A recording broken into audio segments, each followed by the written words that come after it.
Assalamualaikum, my dear girls and boys of class 6. How are you all? I hope you all are fine and enjoying winters at home. Students, I am your teacher, Ms. Fatma Zahid, and I welcome you to the online lecture of Social Studies. Okay, students, as you know that in the previous lectures we have started our new chapter, chapter number 14, which is People of Pakistan and South Asia. Okay. Here first of all have an overview of the previous lectures. हमने previous lectures में क्या क्या study किया था population के बारे में कि पॉपुलेशन क्या होती है, सेंसस क्या होता है, it means counting of people, statistics पढ़ा था हमने, लोगों के बारे में पढ़ा था, पाकिस्तान में कितने लोगों की वैराइटीज़ मौजूद हैं, कितने परसेंट कौन कौन से लोग हैं, जस्ट लाइक हमने देखा था कि पंजाबीज़ की तादाद ज़्यादा है। इसी तरह से हमने लैंग्वेजेस के बारे में स्टडी किया था कि पाकिस्तान में कितनी लैंग्वेजेस बोली जाती हैं, कौन सी लैंग्वेज सबसे ज़्यादा बोली जाती है, उनकी परसेंटेजेस भी हमने देखी थी। Okay let's begin today lecture. Population, births and deaths in urban and rural areas in Pakistan. Basically एक टेबल दिया गया, इसमें कंपैरिजन बताया गया कि हमारे रूरल एरियाज़ और अर्बन एरियाज़ में बर्थ रेट्स क्या हैं और डेथ रेशियो क्या है उनकी। सबसे पहले एक बात क्लियर कर दूँ कि अर्बन एरियाज़ कौन से होते हैं, जो कि हमारे शहरी इलाके हमारे कहलाते हैं अर्बन एरियाज़, और हमारे जो गांव के देहाती इलाके होते हैं वो हमारे कहलाते हैं rural areas. Okay, population data 2000। हम बात कर रहे हैं कि बर्थ रेशियो 2000 की अगर इन्होंने बात की है तो उसमें बर्थ रेशियो क्या आते पर 1000 लोगों में से 27.8 बर्थ रेशियो था और डेथ रेशियो कितना था 32.2। मतलब 1000 में से 32 लोग तकरीबन मरते थे और 27 से 28 लोग मज़ीद पैदा होते थे। और डेथ रेशियो कितना था, 1000 में से 7 लोग मरते थे और रूरल एरियाज़ में 11 लोग मरते थे। इसी तरह से अगर हम डेथ्स ऑफ इन्फेंट्स बेसिकली जो न्यू बॉर्न बेबीज़ होते हैं उनकी बात की गई है, तो न्यू बॉर्न बेबीज़ का डेथ रेशियो क्या था अर्बन एरियाज़ यानी कि शहरी इलाकों में 50 था और जबकि रूरल एरियाज़ में oh my God it's 105 death ratio था, यानी कि बहुत ज़्यादा। Why do you think are the numbers of births and especially death of babies, infant mortality means जो न्यू बॉर्न होते हैं उनका death ratio, mortality means death ratio, so much higher in the rural areas and in the urban areas। वो कह रहे हैं कि अगर आप देखें तो ये रूरल एरियाज़ में इनका डेथ रेशियो मतलब 100 हर 1000 में से 105 बच्चे मरते हैं न्यू बॉर्न बेबीज़, यानी कि बहुत जिनकी उम्र बहुत चंद महीनों के होते हैं इस तरह से। और अर्बन एरियाज़ में तो जस्ट 50 हैं। तो ऐसा क्यों है, यहाँ पे इतने ज़्यादा क्यों है, आपके नज़र क्या रीज़न हो सकती है? वैसे तो नॉर्मली बहुत सी रीज़न है, जस्ट लाइक एक तो अगर हम देखें वहाँ पे प्रॉपर मेडिकल फैसिलिटीज़ नहीं है। नॉर्मली भी अगर आम रूटीन में बात करें कोई बहुत सीवियर बंदा बीमार होता है तो उसको शहरों की तरफ लेके आया जाता है क्योंकि वहाँ पर ऑब्वियस सी बात है इतने कोई हॉस्पिटल्स नहीं है, वहाँ पे इतने क्वालिफाइड डॉक्टर्स नहीं है, क्वालिफाइड स्टाफ नहीं है, उनके पास नर्सेज ट्रेनिंग वगैरह मशीनरी नहीं है, इक्विपमेंट्स नहीं है। तो एक तो ये कि मेडिकल फैसिलिटीज़ नहीं है वहाँ पे। दूसरा अगर हम देखा जाए अगर हम शहरों में बात करें तो यहाँ पे हमारे पास वेल फर्निश्ड घर हैं, हमारे पास हीटेड होम्स हैं। अब वहाँ पे देखिए खुले मैदानी इलाके, बहुत खुले एरियाज़ में तो ठंड बहुत ज़्यादा होती है। अब हमारे घरों में अगर बात करें छोटे बच्चों किस तरह से कवर किया जाता है कि इसको सर्दी ना लग जाए। अब वहाँ पे इस तरह से एक तो देखिए ना वहाँ पे एजुकेशन इतनी नहीं है। एजुकेशन तालीम का बेसिकली मकसद होता है इंसान में शऊर लेके आना।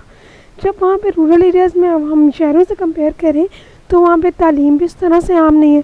तो ऑब्वियसली बात है जब वहाँ पे तालीम उस तरह से नहीं है तो लोगों में शऊर भी नहीं है इतना।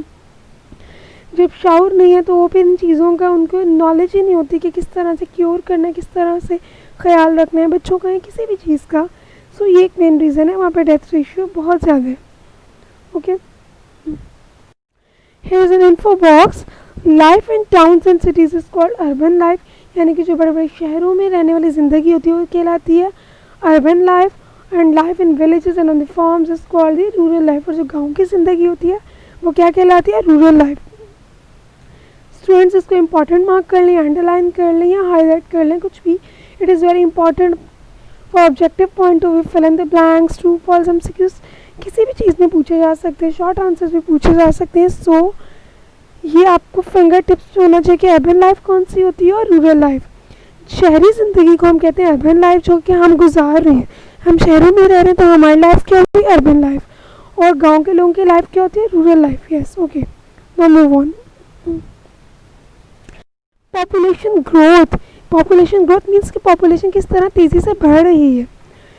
This graph shows the population of Pakistan in 1947, 1998 and 2007.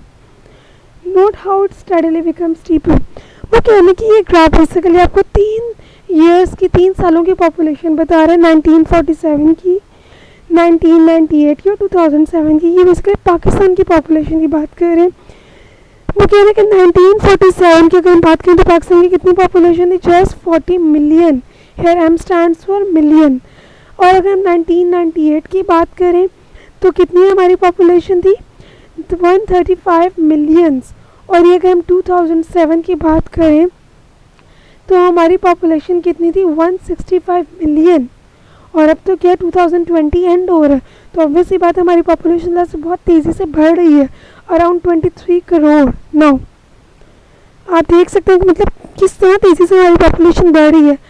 By how much did the population increase between 1947 and 2007. आपने बताना है कि हमारी पॉपुलेशन कितनी बढ़ी है 1947 से 2007 तक, यानी कि अराउंड 60 ईयर्स में हमारी पॉपुलेशन कितनी बढ़ी. अगर 125 मिलियन, अराउंड 125 मिलियन हमारी आबादी तेज़ी से बढ़ी है. Can you think of a reason why this happen. क्या आप बता सकते हैं कि इसकी क्या रीज़न हो सकती है कि हमारी पॉपुलेशन इतनी तेज़ी से क्यों ग्रो कर रही है. Is this increase a good sign और बैड साइन. आपने बताना है क्या ये पॉपुलेशन का तेज़ी से बढ़ना गुड साइन है या बैड साइन है. गुड है तो वो किस तरह से अच्छा साइन है, और अगर बैड साइन है तो वो भी किस तरह से. आपने रीज़न के साथ बताना. Okay, now move on to the next topic.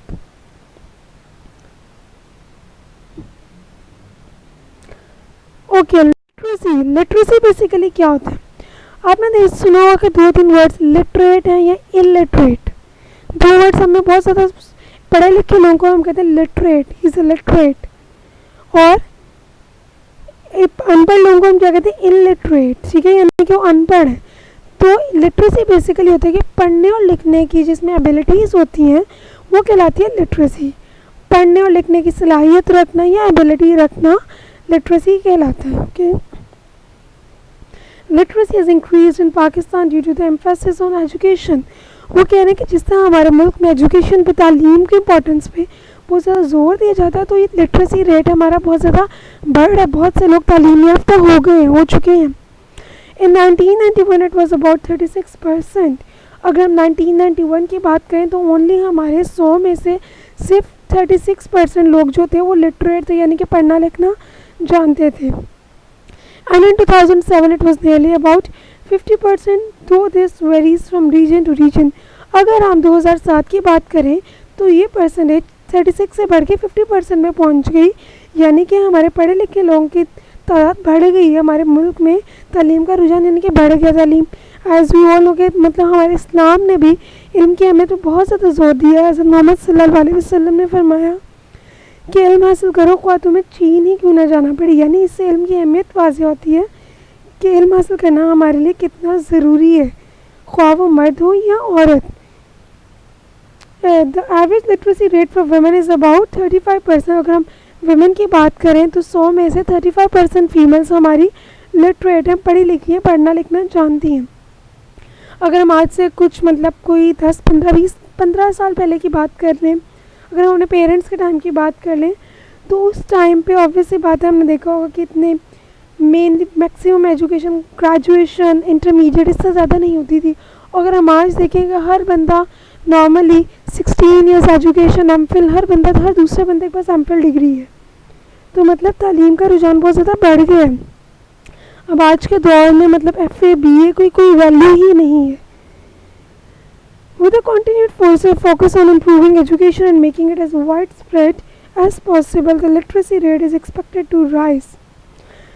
Why is literacy so important to a developing country? वो कह रहे हैं कि मतलब तालीम जो है लिटरेसी रेट, हाँ किसी भी डेवलपिंग कंट्री के लिए, तरक्की याफ्ता मुल्क के लिए क्यों इतना ज़रूरी है.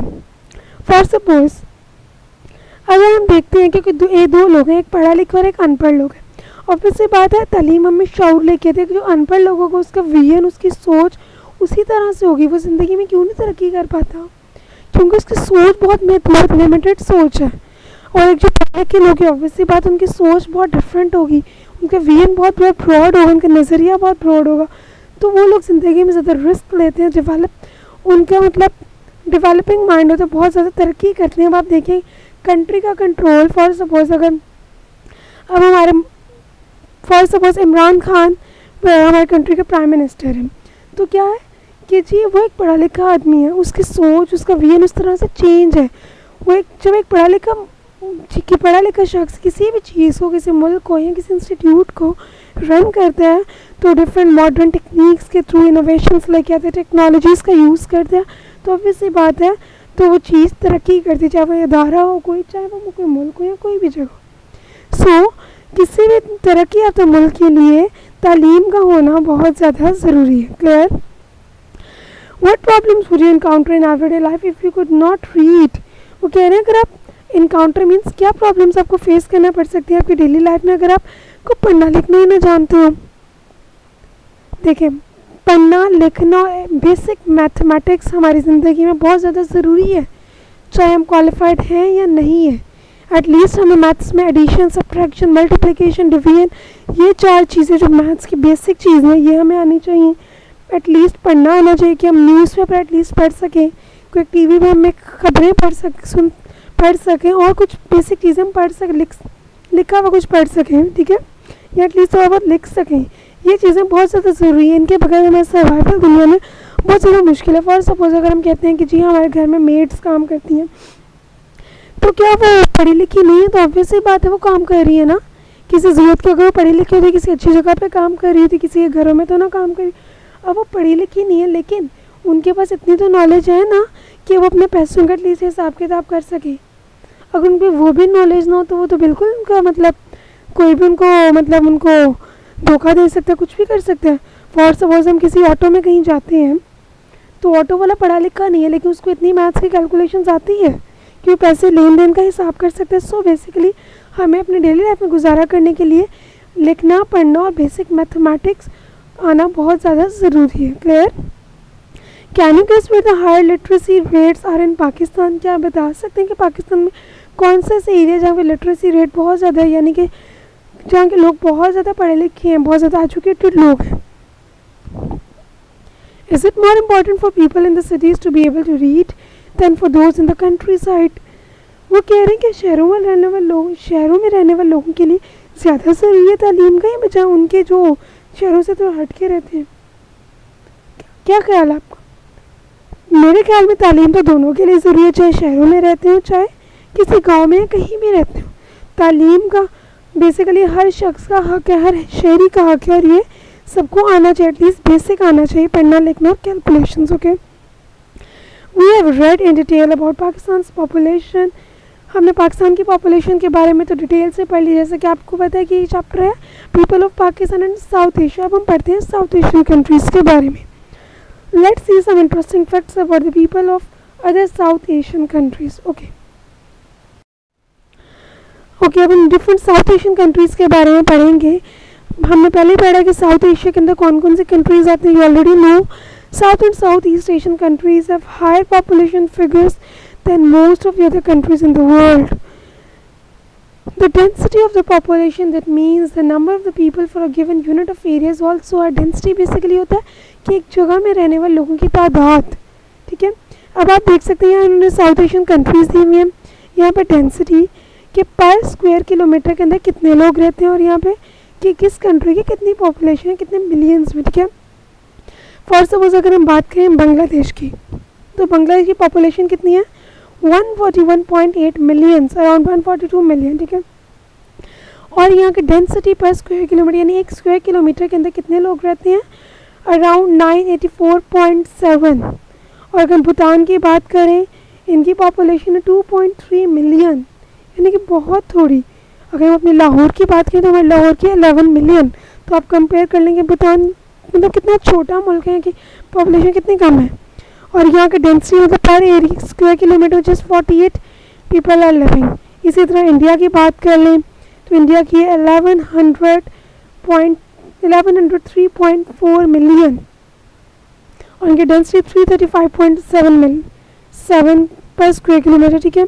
इस तरह से मालदीव्स की अगर आप पॉपुलेशन देखें, मतलब 1 मिलियन से आधे से ही बहुत कम, जस्ट 0.37 मिलियन इनकी पॉपुलेशन का डेंसिटी कितनी है, अराउंड 1196.7 पीपल आर लिविंग पर स्क्वायर किलोमीटर। इस तरह बाकी कंट्रीज़ की भी आप देख सकते हैं उनकी पॉपुलेशन कितनी है और पर स्क्वायर किलोमीटर एरिया में कितने लोग रह रहे हैं। अगर आप कंपेयर करें तो सबसे ज़्यादा पॉपुलेशन कम किसकी है, मालदीव्स की, और सबसे ज़्यादा पर स्क्वायर किलोमीटर में लोग यहीं पे रह रहे हैं, यानी कि बहुत छोटा, बहुत क्राउडेड है। On the left hand side of the page you can see that these are the symbols. Here are some Pakistani road signs. What do they mean? Why do road signs not use words? Here आप देख सकते हैं कि कुछ road signals दिए गए हैं, वो कह रहे हैं कि what do these signs mean, मतलब इनका मतलब क्या है। अगर ये साइन होगा इसका क्या मतलब है, इट मीन्स नो पार्किंग, कि यहाँ पे पार्किंग अलाउ नहीं है। अगर इस तरह वाला सिग्नल होगा, साइन होगा, तो it means know heavy traffic, यानी कि यहाँ से हैवी ट्रैफिक गुजरना अलाउ नहीं है। It means no left turn, road is under construction, 10% steep, यानी कि ढलान मौजूद है थोड़ी सी, ठीक है। Write it on your books so that if it comes on the paper you won't find any difficulty. Okay, clear? Okay ji. Okay, why do you think is the population density highest in the Maldives although the population is least? वो कह रहे हैं आपको क्या लगता है कि जो मालदीव्स की हमने पॉपुलेशन पढ़ी है वो सबसे कम है, जस्ट 0.37, और उनकी अगर हम डेंसिटी देखें, लोगों की तादाद देखें पर स्क्वायर किलोमीटर में, तो बहुत ज़्यादा है। आपके नज़दीक क्या रीज़न हो सकता है? You have to think about it. Here are some more interesting facts about literacy. Male और फीमेल में मतलब पढ़े लिखे होने की तादाद कितनी है, क्या परसेंटेज है, अर्बन और रूरल पॉपुलेशन की क्या परसेंटेज है, age groups in other south Asian countries. ये साउथ एशियन कंट्रीज़ दी गई और ये इनकी परसेंटेज अंडर 15 ईयर्स, ये literacy rate, M stands for male and F stands for female, urban population की परसेंटेज और रूरल पॉपुलेशन की परसेंटेज बताई गई है। अगर हम बात करें बांग्लादेश की, बांग्लादेश में 15 साल से कम बच्चों की तादाद कितनी है, 33.5% पॉपुलेशन उनकी 15 साल से कम उम्र बच्चों की है। और अगर लिटरेसी रेट की बात करें तो उनके मेल 60% मेल जो है पढ़े लिखे हैं, 32% फीमेल पढ़ी लिखी है। इसी तरह उनके शहरों में रहने वाले लोगों की तादाद है 32.5% और उनकी रूरल पॉपुलेशन यानी कि गाँव में रहने वाले लोगों की तादाद है 67.5%। इसी तरह से अगर हम बात करते हैं पाकिस्तान की, ओके, पाकिस्तान में अंडर 15 ईयर्स अगर बात करें कितने बच्चे, 38% बच्चे, 38% पॉपुलेशन हमारी अंडर 15 ईयर्स है। और हमारे मेल का जो लिटरेसी रेट है 63% है और फीमेल का 26%। वेल स्टूडेंट्स, ये बुक थोड़ी सी ओल्ड एडिशन है, वेल अब काफ़ी इंक्रीज़ हो चुका है हमारा रेशियो। और अर्बन पॉपुलेशन हमारी 32.5% और रूरल पॉपुलेशन हमारी 67.5, यानी कि हमारे गाँव में आबादी अराउंड 70% पॉपुलेशन हमारे गाँव में रहती है। ओके,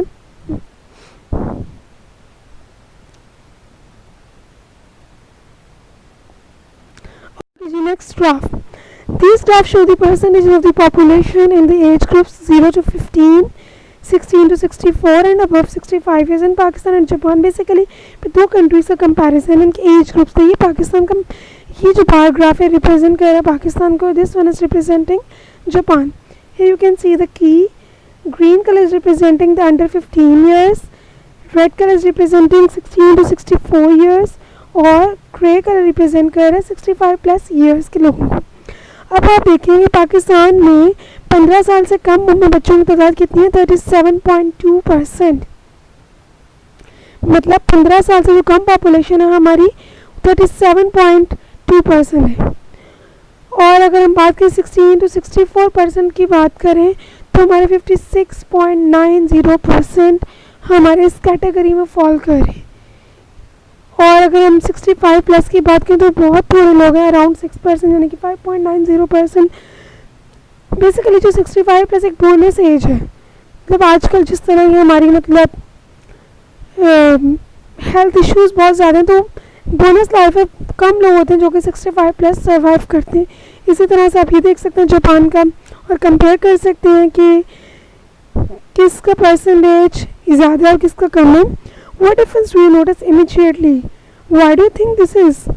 वो कह रहे हैं कि आपने क्या नोटिस किया, क्या डिफरेंस, कि मतलब ऐसा डिफरेंस क्यों। आपने देखा हो कि पाकिस्तान में जो बच्चों की तादाद है बहुत ज़्यादा है, जापान में बहुत कम है, और पाकिस्तान में बुज़ुर्गों की तादाद बहुत कम है जबकि जापान में बहुत ज़्यादा है। ऐसा क्यों है, आपके नज़दीक क्या हो सकता है reason. What problem does it cause now and in the future, इससे हमारे फ्यूचर में क्या प्रॉब्लम्स हो सकती हैं आप बताएंगे। Okay, clear. Well students, well that's all about today's lecture. Now your diary is, you have to revise your objective, you have to underline all the important points.